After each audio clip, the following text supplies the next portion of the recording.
ઉત્તર ગુજરાતમાં શિયાળાની ઋતુ તેની ચરમસીમાએ પહોંચી છે, ત્યારે મહેસાણા શહેરમાં રખડતા શ્વાનનો ત્રાસ પણ ચિંતાજનક રીતે વધી રહ્યો છે. શહેરના મુખ્ય માર્ગો, રહેણાંક સોસાયટી અને અંતરિયાળ વિસ્તારોમાં શ્વાન કરડવાના બનાવોમાં નોંધપાત્ર ઉછાળો જોવા મળી રહ્યો છે. ખાસ કરી શિયાળાની શરૂઆત થતાં જ હોસ્પિટલ પહોંચતા દર્દીઓની સંખ્યામાં મોટો વધારો નોંધાયો છે, જેને કારણે સ્થાનિકોમાં ફફડાટ ફેલાયો છે.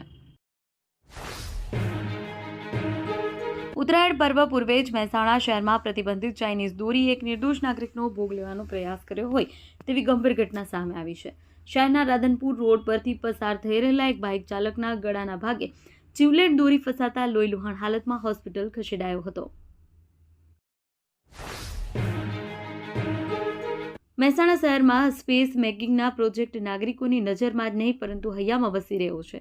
હાલના હાડમારી ભર્યા જીવનમાં નાગરિકોને દિવસે કે રાત્રિએ સુકૂન આપી શકે એવી મનમોહક જગ્યાનું એડ્રેસ બન્યું છે MMC પ્લાઝા, કે જ્યાં સૌ કોઈને મનની શાંતિ, મનોરંજન, સુંદરતાની અનુભૂતિ થઈ રહ્યું છે. સ્પેસ મેકિંગનો આ કોન્સેપ્ટ હવે સ્થાનિક કલાકારોને પણ ખુલ્લો મંચ પૂરો પાડી રહ્યું છે. મહેસાણા જિલ્લાના વિજાપુર તાલુકાના સાબરમતી નદીના પટમાં ચાલતા ગેરકાયદેસર રેતી ખનન પર ત્રાટકેલી ભૂસ્તર વિજ્ઞાન અને ખનિજ વિભાગની ટીમ પર ખનિજ માફિયાઓએ લોહીલુહાણ હુમલો કરતા ચકચાર મચી ગઈ છે. માફિયાઓએ સરકારી અધિકારીઓને લોડર નીચે કચડી નાખવાનો પ્રયાસ કરી ઘાતક હથિયારો વડે હુમલો કરી લૂંટ ચલાવતા સમગ્ર પંથકમાં ભયનો માહોલ ફેલાયો છે. આ મામલે વિજાપુર પોલીસે 25 થી 30 અજાણ્યા શખ્સો સામે ગુનો નોંધી તપાસનો ધમધમાટ તેજ કર્યો છે.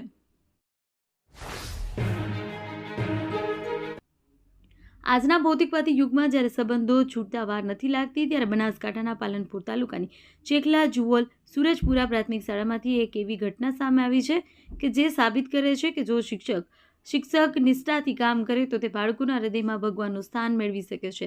18 વર્ષ સુધી એક જ શાળામાં જ્ઞાનની જ્યોત જલાવનાર શિક્ષકની બદલી થતા વિદાય વેળાએ આખું ગામ ચોધાર આંસુએ રડતું જોવા મળ્યું. બનાસકાંઠાના દાંતીવાડા તાલુકાના ગાંગુવાડા રોડ પર રીંછની પજવણીનો વિડીયો વાયરલ થયો છે. વન વિભાગે ત્વરિત પગલાં લીધા છે. વન્ય પ્રાણી સંરક્ષણ અધિનિયમ હેઠળ ગુનો નોંધી વન વિભાગની ટીમે માત્ર 6 કલાકમાં 2 શખ્સોની અટકાયત કરી કાયદેસરની કાર્યવાહી હાથ ધરી છે. બનાસકાંઠામાં EMRI green health services ambulance ટીમે માનવ જીવન બચાવવાના મહત્વપૂર્ણ કામગીરી કરી છે. 1 વર્ષના સમયગાળામાં આ ટીમે કુલ 35,328 લોકોના જીવ બચાવ્યા છે. આ ઉપરાંત 268 સફળ પ્રસ્તુતિ કરાવી માતા અને બાળકોને નવજીવન આપ્યું છે. હાલમાં જિલ્લામાં 52 આધુનિક સુવિધાવાળી 108 એમ્બ્યુલન્સ અને ICU ઓન વ્હીકલ સેવા કાર્યરત છે. 108ના કર્મચારી દિવસ રાત ફરજ બજાવી લોકોને તાત્કાલિક તબીબી સહાય પૂરી પાડે છે. પાટણ નગરપાલિકા ઉપપ્રમુખ દ્વારા 2 મહત્વના કામો માટે બોલાવવામાં આવેલી ખાસ સામાન્ય સભામાં એક પણ કર્મચારી કે અધિકારી હાજર રહ્યા ન હતા. વિપક્ષી નેતા ભરત ભાટિયાએ આ ઘટનાને લોકશાહી અને નગરપાલિકા એક્ટનું ઉલ્લંઘન ગણાવી શાસક પક્ષ અને વહીવટીતંત્ર પર આકરા પ્રહારો કર્યા હતા. ખાસ સામાન્ય સભા શરૂ થાય એ પૂર્વે જ અધ્યક્ષ હિનાબેન શાહે 2 કામો માટે સામાન્ય સભા બોલાવવામાં આવી હતી.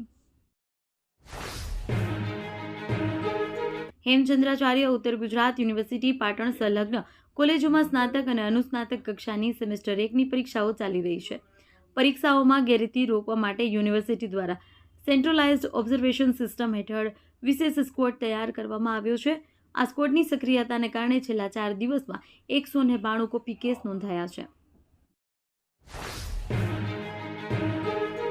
પાટણમાં માર્ગ અકસ્માતમાં ગંભીર રીતે ઇજાગ્રસ્ત થયેલી ધ્વનિ સંગીત પરિવારની વિદ્યાર્થીની પૂજા બારોટની સારવાર માટે 1,02,300ની આર્થિક સહાય અર્પણ કરવામાં આવી છે.